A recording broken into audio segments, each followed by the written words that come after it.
Meet Bob. Bob had all of his crypto stolen from his software crypto wallet after signing a malicious transaction on an online website. Unfortunately, Bob kept all of his cryptocurrency in the same wallet. So once he was hacked, he lost everything. Meet Steve. Steve also got hacked, but luckily he didn't care because Steve exercised a nice compartmentalization strategy with his crypto wallets. So the thieves got the bare minimum. Be like Steve, not like Bob.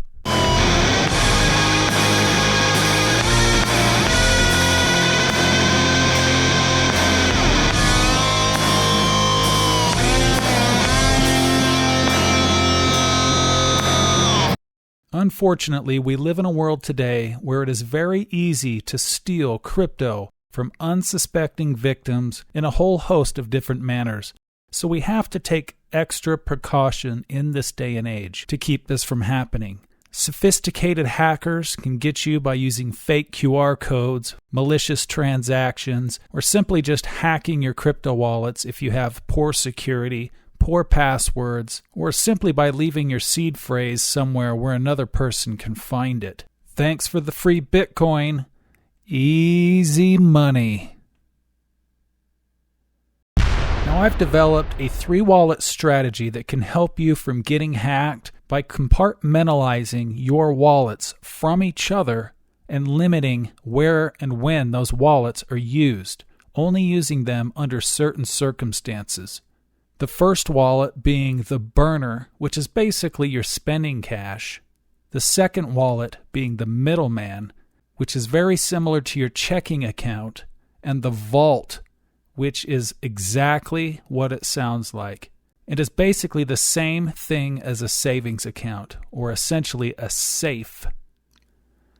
So this is my strategy on compartmentalizing digital wallets to protect your crypto. The first wallet is a software wallet on your phone. It's used for everyday use, spending cash. It only holds a small amount of crypto.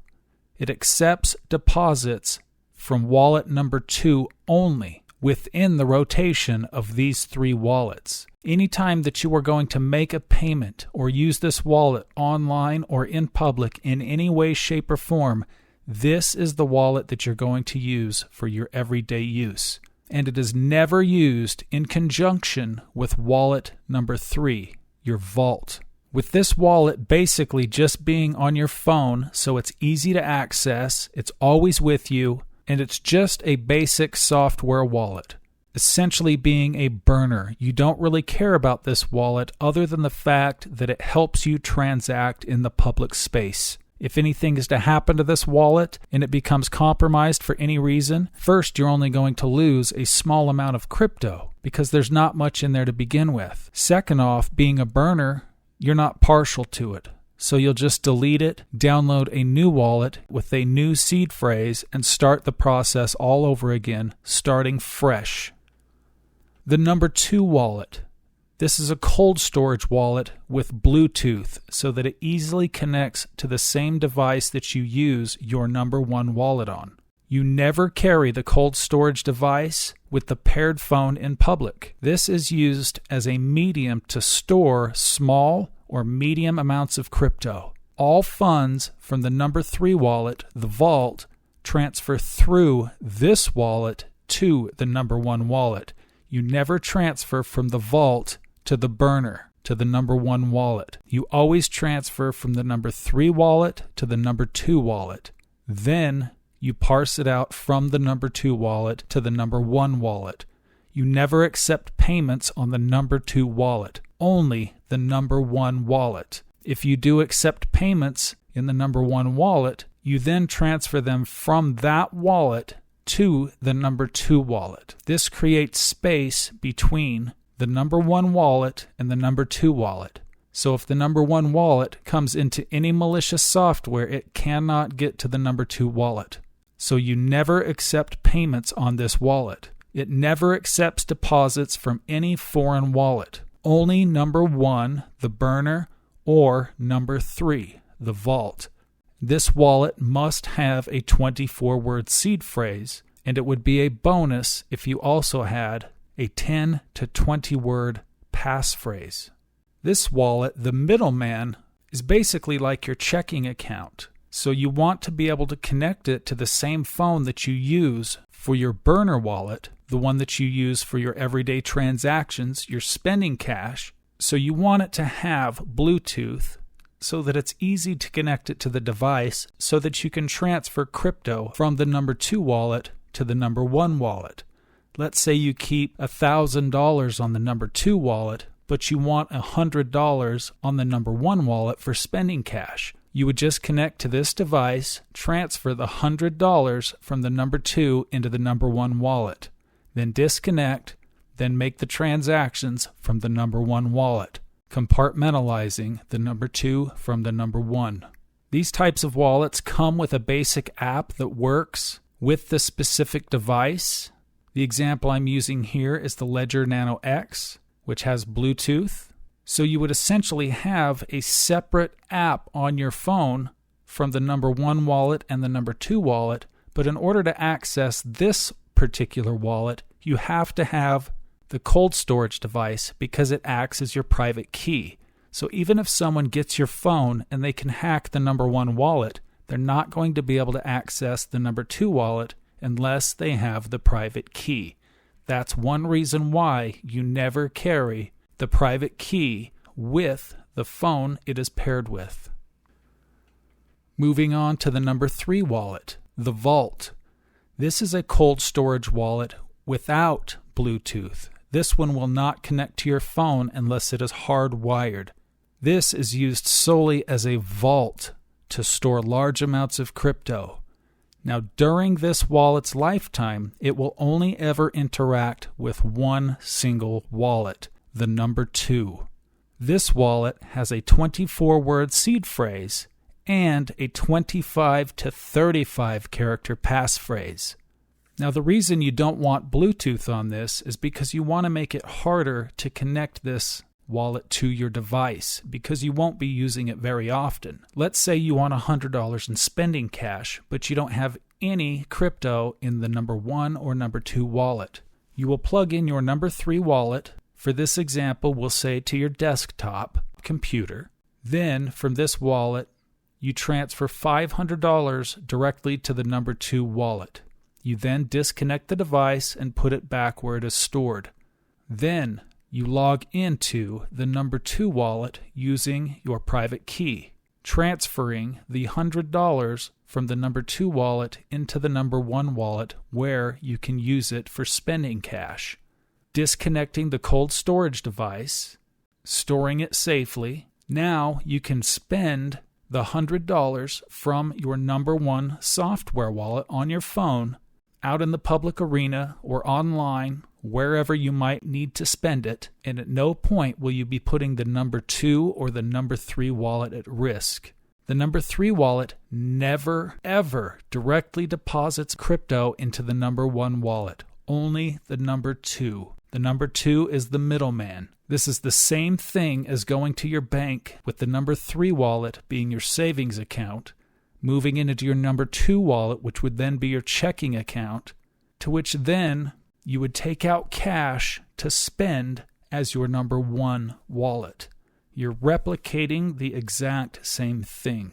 And if the number 1 wallet is ever compromised, you can simply throw it away, only losing a small amount of crypto if it ever gets hacked or stolen. If anything is to happen to the number 2 wallet, you also lose a small or a medium amount of crypto.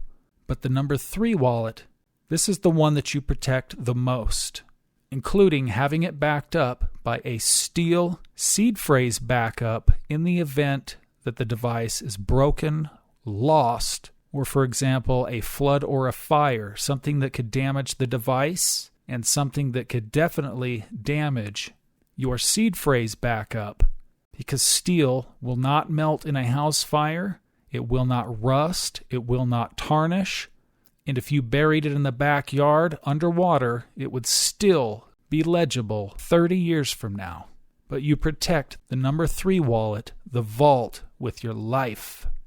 And a great wallet for this is the Ledger Nano S Plus, because not only does it not have Bluetooth and has to be hardwired into your phone or your computer, it doesn't have an internal battery that needs to be charged, like the Nano X. These batteries, if they break down or if they leak or if they stop working, can ruin the device, making the Ledger Nano X more susceptible to breaking down over time, to where the Ledger Nano S Plus, not having a battery, could theoretically last a lot longer, and it never has to be charged, making it a much better candidate to act as the number 3 wallet, the Vault. Having to be plugged into your computer, just like you see here, which requires more effort, more time, and requires a 4 to 8 digit PIN code, which I would recommend always using 8 digits, of which you only have 3 attempts to put the PIN in. On the 3rd incorrect attempt, the device resets itself, which means you would have to use your backup seed phrase in order to restore the wallet.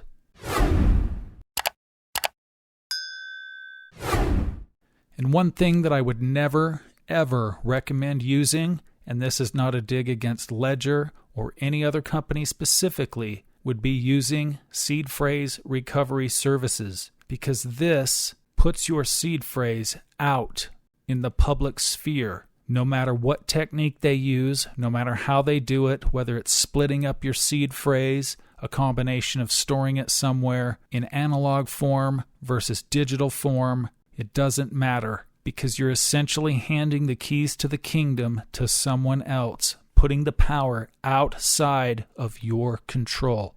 Never do this. If for any reason, say Ledger gets a subpoena or is hacked, and people are able to access this backup recovery seed phrase that they're storing on your behalf, your crypto can be stolen. I would recommend making your own crypto steel backup like the one that you can see here. This is one that I made, and I also did a video on this, which you can find on my video tab on my channel if you would like to see exactly how to make one yourself. By using these devices here, called crypto cloaks, you can punch in the letters of your 24-word seed phrase into steel. Just as you can see here, they are perfectly legible, they have a deep impression, and you're not going to mistake the letters in any way, shape, or form. And when it comes to seed phrases, the words are not case sensitive, although they do have to be in the proper order. So you would punch a number up here to distinguish, say a number 1 here or a number 2 for this one, so you'd know which order each word of the 24-word seed phrase goes in, but this is very easy to do. You then stack them up, just as you see here, with your entire 24-word seed phrase as well as your passphrase.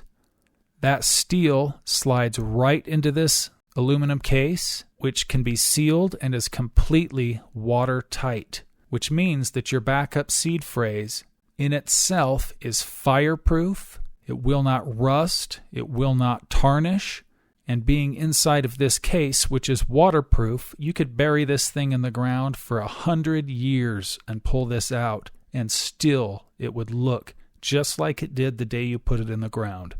I always recommend making 2 of these, keeping one that's handy, but do not keep them in the same place. You specifically want one to be a worst case scenario. Say there was a flood and it washed your house down the river, taking the crypto steel with it. You would have that second crypto steel somewhere else at a different location, acting as your worst case scenario, saving the day. And it wraps up in a beautiful package, just like you can see here. And in my opinion, this is the absolute best method for backing up your seed phrases and your passphrases. But it does take some work, and you definitely need some things to get it done properly. Definitely go check out that video if this is something you're interested in. So here's a copy of the rules for my compartmentalization strategy of your digital wallets to help you protect your crypto from hackers, from malicious software, from malicious transactions, or just about anything else that could occur. And by segregating these wallets, it's going to give you the opportunity to ensure that even if the first wallet's hacked and the second wallet somehow got hacked, they would only be getting a small percentage of your crypto. But the number 3 wallet would be the vault. And protecting that vault would literally make all the difference. But these people that store all their crypto on one wallet, whether it's on their phone or a cold storage device, and then they interact in the public with that same device, are putting all the crypto on that wallet at risk. Signing one malicious transaction could put that entire wallet at risk, which is why the number 3 wallet only ever interacts with the number 2 wallet in its entire lifetime, never being used in any transactions outside of that period. So go ahead and screenshot this if you'd like. Share it with your friends, share it on social media, spread the word, but definitely put a strategy like this together. At the very least, you would want to use a combination of 2 wallets, the software wallet on your phone and a cold storage wallet acting as your vault. You can also have multiple number 3 wallets that interact with the number 2 wallet if you'd like to diversify your crypto on multiple cold storage wallets just to protect yourself against the number 3 wallet being hacked, all of which would only ever interact with the number 2 wallet. I hope you've learned something, and I hope this will help you protect your crypto assets, as it's a crucial part of what we're trying to accomplish. There's no point in investing in cryptocurrencies, holding them for 10 years, just to watch all of your time, energy, effort, and wealth stolen from you in one brief moment. Protect your assets. Next time you want to swap your cryptos, consider using BitUnix instead of your exchange. You can swap your cryptos with no slippage and no additional fees. With over 213 tokens currently supported, use the QR code or simply click the link in the description. You'll be glad you did. So thank you so much for watching. I appreciate each and every single one of you. Have a great day.